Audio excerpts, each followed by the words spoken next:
नमस्कार दोस्तों, जाकिर सर जी के यूट्यूब चैनल पर आपका हार्दिक अभिनंदन। दोस्तों, आज फिर आपके साथ में पॉलिटी का एक नया टॉपिक भारतीय राष्ट्रपति लेकर आपके साथ हाजिर हूँ। निश्चित तौर पर ये क्लास आपके लिए अति महत्वपूर्ण होने वाली है। इस क्लास से आने वाली परीक्षाओं में एक या दो कम से कम सवाल ज़रूर पूछे जाएंगे। तो चलिए ये क्लास शुरू करते हैं। दोस्तों, आज का पहला सवाल है, इनमें से कौन सा कथन राष्ट्रपति पद के लिए शर्त नहीं है? ए, राष्ट्रपति संसद के किसी भी सदन का सदस्य नहीं होगा। बी, राष्ट्रपति कोई लाभ का पद धारण नहीं करेगा। सी, राष्ट्रपति की उपलब्धियां और भत्ते पदावधि के दौरान न्यून नहीं होंगे। डी, राष्ट्रपति पर पद पर रहते हुए दीवानी मुकदमा नहीं चलाया जा सकता। बताइए दोस्तों, राष्ट्रपति पद के लिए इनमें से कौन सी शर्त है वो लागू नहीं है? दोस्तों, राष्ट्रपति पद की जो शर्तें हैं वो अनुच्छेद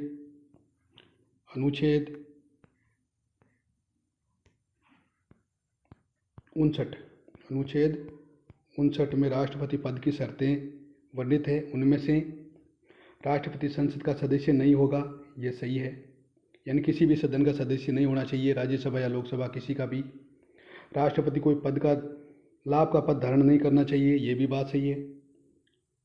राष्ट्रपति की उपलब्धियां और भत्ते पौधा अवधि के दौरान न्यून नहीं होंगे, बिल्कुल। राष्ट्रपति के वेतन भत्ते हैं वो जब तक राष्ट्रपति पद पर है उन पर कम नहीं किए जा सकते। राष्ट्रपति पद पर रहते हुए दीवानी मुकदमा चलाया जा सकता है, नहीं, ये बात गलत है। तो पदावधि की जो शर्तें हैं राष्ट्रपति पद के लिए, उनमें से दीवानी मुकदमा नहीं चलाया जा सकता। जब तक राष्ट्रपति पद पर है दीवानी मुकदमा नहीं चलाया जा सकता, ना उन्हें गिरफ्तार किया जा सकता है, ये उनकी शर्तें हैं। अगर कोई मुकदमा चलाया जाता है तो 2 महीने पहले राष्ट्रपति को लिखित में इसकी सूचना देनी होती है। तो इस क्वेश्चन का सही आंसर ऑप्शन नंबर डी। चलिए अगले क्वेश्चन की ओर। अगला क्वेश्चन है, संसद के दोनों सदनों की संयुक्त बैठकें बुलाने की शक्ति किस में निहित है? ए, लोकसभा अध्यक्ष। बी, राज्यसभा सभापति। सी, राष्ट्रपति। डी, भारत का मुख्य न्यायाधीश। दोस्तों, जब किसी विधेयक पर संसद के दोनों सदन लोकसभा और राज्यसभा असहमत हो जाएं किसी विधेयक को पारित करने के लिए, या उस पर बहस करते समय दोनों असहमत हो जाए, तब राष्ट्रपति है वो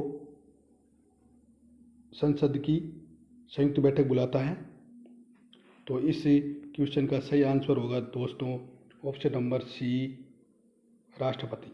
राष्ट्रपति को संसद की संयुक्त बैठक बुलाने की शक्ति होती है और इस संयुक्त बैठक की अध्यक्षता है वो लोकसभा अध्यक्ष करता है, ये ध्यान रखना है आपको। लोकसभा अध्यक्ष, संयुक्त बैठक की अध्यक्षता कौन करेगा? लोकसभा अध्यक्ष। ये मोस्ट सवाल बनता है। चलिए अगले क्वेश्चन की ओर। क्वेश्चन नंबर 3, अनुच्छेद 61 के तहत राष्ट्रपति पर महाभियोग प्रक्रिया से संबंधित कौन सा कथन असंगत है? असंगत बताना है। असंगत को मतलब गलत बताना है दोस्तों। संविधान के अतिक्रमण के लिए महाभियोग लाया जा सकता है। बी, संविधान लाने से 10 दिन पहले इसकी लिखित सूचना देनी होती है। सी, महाभियोग प्रक्रिया में जब कोई सदन आरोपों की जांच करेगा तब उसे सदन में राष्ट्रपति उपस्थित रह सकता है। डी, महाभियोग प्रस्ताव पारित करने के लिए उस सदन की कुल सदस्य संख्या का 2/3 बहुमत होना जरूरी है। बताइए दोस्तों, इनमें से कौन सा कथन है वो राष्ट्रपति की पद से हटाने की जो प्रक्रिया है वो अनुच्छेद 61 में वर्णित है? ये ध्यान रखना आपको। ये भी सवाल आ सकता है कि महाभियोग प्रक्रिया किस अनुच्छेद में वर्णित है? अनुच्छेद 61 में। अनुच्छेद 61 के तहत महाभियोग प्रक्रिया द्वारा राष्ट्रपति को पद से हटाया जा सकता है। तो संविधान के अतिक्रमण के लिए महाभियोग लाया जा सकता है, ये बात तो भी सही है, बिल्कुल। महाभियोग लाने के 10 दिन पहले इसकी लिखित सूचना, दोस्तों ये गलत है। इस क्वेश्चन का सही आंसर ऑप्शन नंबर बी होगा।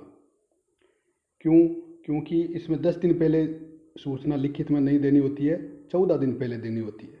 14 दिन पहले लिखित में सूचना देनी होती है। और महाभियोग प्रक्रिया में जब कोई सदन जांच करेगा तब राष्ट्रपति उसी सदन में उपस्थित रह सकता है या अपना वकील रख सकता है, और महाभियोग प्रस्ताव को पारित करने के लिए उस सदन की कुल सदस्य संख्या का 2/3 बहुमत होना जरूरी है। तो ये थी महाभियोग प्रक्रिया। चलिए अगले क्वेश्चन की ओर। महान्यायवादी पद के बारे में क्या असंगत है? असंगत मतलब गलत। इसके वेतन भत्ते राष्ट्रपति तय करता है। बी, ये भारत का प्रथम विधि अधिकारी होता है। सी, किसी गंभीर मामले में भारत सरकार के विरुद्ध भी वकालत कर सकता है। डी, संसद के किसी भी सदन में भाग ले सकता है परंतु मतदान का अधिकार नहीं होता है। बताइए दोस्तों, महान्यायवादी पद के बारे में क्या बातें हैं वो गलत है। दोस्तों, महान्यायवादी भारतीय संविधान के अनुच्छेद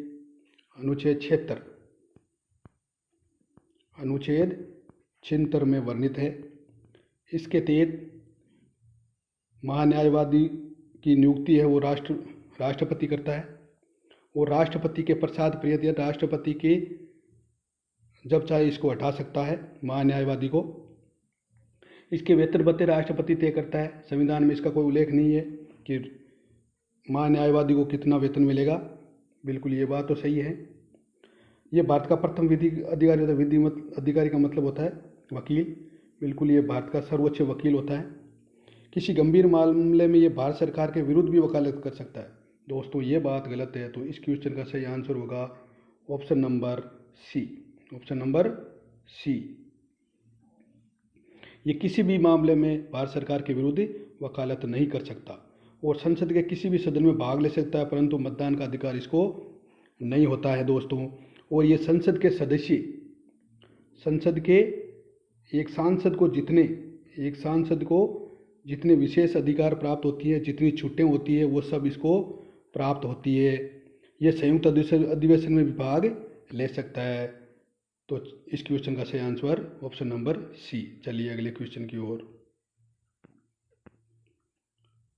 क्वेश्चन नंबर 5, निम्न में से किस विधेयक, ये विधेयक यहाँ पे प्रिंट हो गया, विधेयक, ये है विधेयक।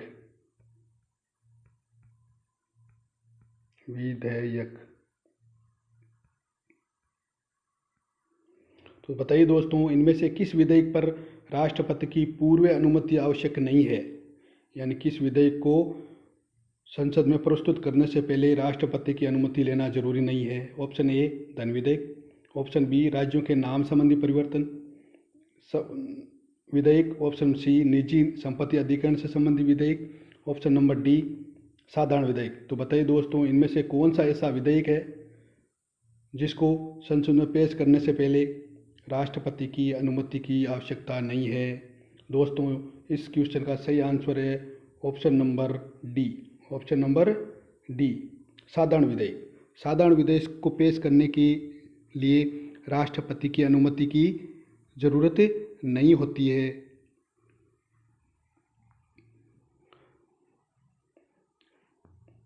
दोस्तों साधारण विधेयक राष्ट्रपति के हस्ताक्षर होने के बाद ही कानून बनते हैं। एक ऐसा विधेयक और भी है जो राष्ट्रपति की पूर्व अनुमति की जरूरत होती है। उसमें भी दो राज्यों के व्यापार प्रतिबंध से संबंधित अगर कोई विधेयक है, उस पर भी पूर्व अनुमति की आवश्यकता होती है। तो धन विधेयक प्रस्तुत करने से पहले राष्ट्रपति अनुमति लेनी होती है। अगर राज्यों के नाम परिवर्तन करना है तो भी, और निजी संपत्ति अधिकरण से संबंधी और दो राज्यों के व्यापार प्रतिबंध संबंधी विधेयक होते हैं, इन पर राष्ट्रपति की पूर्व अनुमति आवश्यकता होती है। चलिए अगले क्वेश्चन की ओर। क्वेश्चन नंबर 6, राष्ट्रपति अनुच्छेद 72 के संबंध में क्या गलत है? बताइए दोस्तों, संविधान के अनुच्छेद 72 के संबंध में कौन सी बात गलत है?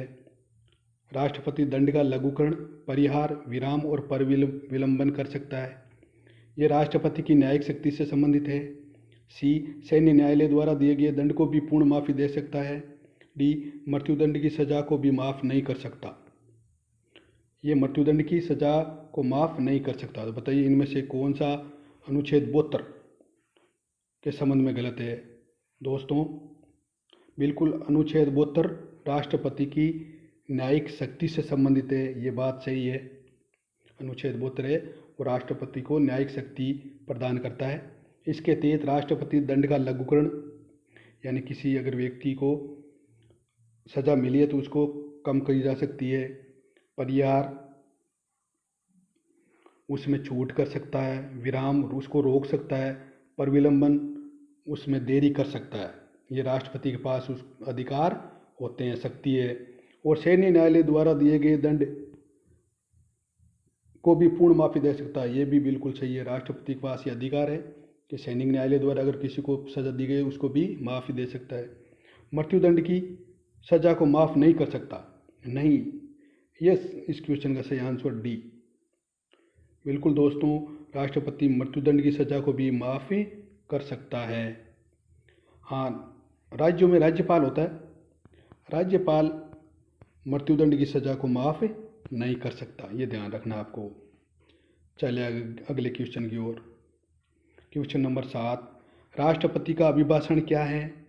संसद का सत्राव करना, बी संसद का विघटन करना, सी संसद को संबोधन करना, डी संसद का आहूत करना। तो बताइए दोस्तों इनमें से क्या है वो राष्ट्रपति का अभिभाषण कहलाता है? बताइए दोस्तों। दोस्तों इस क्वेश्चन का सही आंसर है ऑप्शन नंबर सी, संसद का संबोधन। राष्ट्रपति प्रतिवर्ष जब संसद के संयुक्त अधिवेशन, संसद के दोनों सदनों का जो संयुक्त अधिवेशन होता है उसको संबोधन करता है, संयुक्त रूप से संबोधन करता, उसको राष्ट्रपति का अभिभाषण कहा जाता है। चलिए अगले क्वेश्चन की ओर। क्वेश्चन नंबर 8, किस संविधान संशोधन द्वारा यह प्रावधान किया गया कि राष्ट्रपति मंत्रिपरिषद की सलाह को पुनर्विचार हेतु एक बार लौटा सकता है, परंतु अगर वही सलाह पुनः दी जाए तो मानने हेतु बाध्य होगा? ऑप्शन नंबर ए 42वां संविधान संशोधन, ऑप्शन नंबर बी 44वां संविधान संशोधन, ऑप्शन नंबर सी 26वां संविधान संशोधन, ऑप्शन नंबर डी 52वां संविधान संशोधन। बताइए दोस्तों किस संविधान संशोधन के तहत ये प्रावधान किया गया कि जब मंत्रिपरिषद राष्ट्रपति को की सलाह हेतु एक कोई विधेयक भेजता है तो पुनर्विचार हेतु एक बार राष्ट्रपति उसे लौटा सकता है, परंतु अगर वही सलाह मंत्रिपरिषद पुनः बिना कोई चेंज किए भेज देती है तो राष्ट्रपति को मानना ही पड़ेगा। किस दोस्तों इस क्वेश्चन का सही आंसर है ऑप्शन नंबर बी 44वां संविधान संशोधन अधिनियम 1978 जो 78 में हुआ था उसके तहत ये प्रावधान किया गया। चलिए अगले क्वेश्चन की ओर। क्वेश्चन नंबर 9, राष्ट्रपति के निर्वाचन में किसी राज्य का मुख्यमंत्री मतदान करने के लिए पात्र नहीं है यदि वह, ऑप्शन नंबर ए स्वयं प्रत्याशी हो, बी विधानसभा में उसे बहुमत साबित करना शेष हो, सी राज्य विधानमंडल के उस सदन का सदस्य हो, डी कार्यवाहक नियुक्त मुख्यमंत्री हो। बताइए दोस्तों राष्ट्रपति के निर्वाचन में राज्य का मुख्यमंत्री किस स्थिति में मतदान के लिए पात्र नहीं है? दोस्तों अगर वह स्वयं प्रत्याशी हो तो बिल्कुल वोट दे सकता है, ये सही बात है। विधानसभा में उसे बहुमत साबित करना शेष हो तो भी वो वोट दे सकता है। राज्य विधानमंडल के उस सदन का सदस्य हो, ये बात गलत है, ये वोटिंग नहीं कर सकते। और कार्यवाहक नियुक्त मुख्यमंत्री हो ये भी वोट दे कर सकते हैं। दोस्तों राष्ट्रपति का जो निर्वाचक मंडल है वो अनुच्छेद 54 में वर्णित है, अनुच्छेद 54 में, जिसके तहत कहा गया है कि राष्ट्रपति का निर्वाचक मंडल होगा जिसमें संसद के निर्वाचित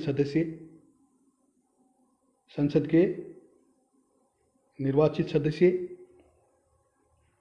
प्लस राज्य विधानसभा के निर्वाचित सदस्य, दिल्ली और पांडिचेरी विधानसभा के निर्वाचित सदस्य, विधानसभा के सदस्य और केंद्र शासित प्रदेशों की विधानसभा के सदस्य मिलकर राष्ट्रपति के चुनाव में वोटिंग कर सकते हैं, मतदान कर सकते हैं। लेकिन जो मनोनीत सदस्य होते हैं वो नहीं करते हैं और विधानमंडल का उच्च सदन होता है। एक तो विधानसभा होता है और एक विधान परिषद।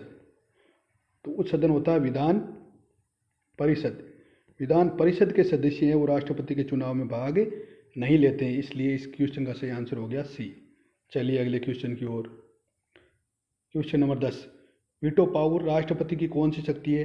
कार्यपालिका से संबंधित, विधायी संबंधित, सी न्यायिक संबंधित, डी वित्त संबंधी। बताइए दोस्तों, वीटो पावर राष्ट्रपति की कौन सी शक्ति है? इस क्वेश्चन का सही आंसर है दोस्तों बी, वीटो पावर राष्ट्रपति को अनुच्छेद 111 के तहत कुछ अधिकार प्रदान करती है, जो किसी विधेयक को रोक सकता है, पुनर्विचार हेतु लौटा सकता है। इस तरीके से तीन प्रकार के वीटो संविधान में राष्ट्रपति को प्रदत्त है। आंतरिक, निलंबनकारी और पॉकेट वीटो। पॉकेट वीटो का सबसे पहले ज्ञानी जेल सिंह ने प्रयोग किया था, ये भी ध्यान रखना है। तो वीटो संबंधी पावर है वो राष्ट्रपति की विधायी शक्ति है। चलिए अगले क्वेश्चन की ओर। निम्न में से कौन से राष्ट्रपति भारत रत्न से सम्मानित नहीं है? वीवी गिरी, 2 number Rajendra Prasad, 3 number doctor APJ Abdul Kalam, 4 number Sarvepalli Radhakrishnan, 5 number doctor Zakir Hussain. बताइए दोस्तों, इनमें से ऐसे कौन से राष्ट्रपति हैं जो भारत रत्न से सम्मानित नहीं है? तो दोस्तों इस क्वेश्चन का सही आंसर है उपयुक्त सभी। ये जितने भी राष्ट्रपति हैं सभी भारत रत्न से सम्मानित है। वीवी गिरी चौथे राष्ट्रपति थे। डॉक्टर राजेंद्र प्रसाद आपको पता ही है पहले और दूसरे राष्ट्रपति थे। डॉक्टर एपीजे अब्दुल कलाम 11वें राष्ट्रपति थे। सर्वपल्ली राधाकृष्णन ये आपके दूसरे राष्ट्रपति थे। डॉक्टर जाकिर हुसैन ये आपके तीसरे राष्ट्रपति थे, ये भी ध्यान रखना आपको। तो एक और प्रणब मुखर्जी, ये बहुत अच्छे फैक्ट हैं, आपको ध्यान रखना है। प्रणब मुखर्जी ये छठे राष्ट्रपति हैं जिनको भारत रत्न से सम्मानित किया गया। तो इस तरीके से ये एक सवाल बनता है कि कितने राष्ट्रपतियों को भारत रत्न से सम्मानित किया गया है? तो उनकी संख्या हो गई 6। 5 तो आपके सामने दिए गए और एक हो गए प्रणब मुखर्जी, जिनको प्रणब मुखर्जी को 2019 में भारत रत्न मिला था। चलिए अगले क्वेश्चन की ओर। निम्न कथनों में से राष्ट्रपतियों के संबंध में कौन सा कथन असंगत है, यानी कौन सा गलत है, ये बताना आपको। गलत ए, 26 जून 1975 को डॉक्टर फखरुद्दीन अली अहमद के हस्ताक्षरों से आपातकाल की घोषणा हुई। बिल्कुल सही बात है दोस्तों। ये जब इंदिरा गांधी ने आपातकाल लगाया था तब उस समय राष्ट्रपति कौन थे? डॉक्टर फखरुद्दीन अली अहमद, ध्यान रखना ये भी। ऑप्शन नंबर बी, नीलम संजीव रेड्डी एकमात्र निर्विरोध राष्ट्रपति निर्वाचित हुए। ये भी एकदम सही बात है। 1977 में जब गैर कांग्रेसी सरकार बनी तब नीलम संजीव रेड्डी को निर्विरोध राष्ट्रपति निर्वाचित किया गया। सी, मोहम्मद हिदायतुल्लाह एकमात्र ऐसे मुख्य न्यायाधीश है जिन्होंने राष्ट्रपति के रूप में भी काम किया। बिल्कुल ये भी बात एकदम सही है। मोहम्मद हिदायतुल्लाह, जब डॉक्टर जाकिर हुसैन राष्ट्रपति थे उनका निधन हो गया, उस समय मोहम्मद हिदायतुल्लाह ने राष्ट्रपति के रूप में काम किया था। ऐसे मुख्य न्यायाधीश है, क्योंकि जब राष्ट्रपति का पद खाली होता है तो उनकी जगह उपराष्ट्रपति काम करते हैं राष्ट्रपति के रूप में, और जब उपराष्ट्रपति का पद भी खाली होता है तब भारत के मुख्य न्यायाधीश राष्ट्रपति के रूप में काम करते हैं। अगर मुख्य न्यायाधीश का भी पद खाली होता है तब हमारे सुप्रीम कोर्ट के वरिष्ठतम न्यायाधीश होता है वो राष्ट्रपति के रूप में काम करेगा। तो ये भी तथ्य आपको ध्यान रखना है, ये भी बात सही है। डी है, वर्तमान राष्ट्रपति द्रौपदी मुर्मू ही एकमात्र महिला राष्ट्रपति निर्वाचित हुई। ये गलत बात है, क्योंकि द्रौपदी मुर्मू वो दूसरी राष्ट्रपति थी, दूसरी महिला। तो पहली कौन थी? प्रतिभा पाटिल, क्योंकि द्रौपदी मुर्मू से पहले प्रतिभा पाटिल राष्ट्रपति बन चुकी थी। तो ये भी आपको ध्यान रखना है। 12वीं राष्ट्रपति थी ये, 12वीं। 2007 से 2012 तक प्रतिभा पाटिल थी और अभी वर्तमान में द्रौपदी मुर्मू राष्ट्रपति है। इस तरीके से इस क्वेश्चन का सही आंसर हो गया ऑप्शन नंबर डी, क्योंकि अभी तक 2 महिलाओं ने राष्ट्रपति पद संभाला है। तो थैंक यू दोस्तों, ये थी आपकी राष्ट्रपतियों के बारे में महत्वपूर्ण क्लास। निश्चित तौर पर ये क्लास आपको अच्छी लगी होगी, और अगर अच्छी लगी है तो शेयर और सब्सक्राइब ज़रूर करें इस चैनल को, और इस वीडियो को शेयर ज़रूर करें। दोस्तों, निश्चित तौर पर इस क्लास से आपको आने वाले एग्ज़ामों में फ़ायदा मिलेगा। धन्यवाद।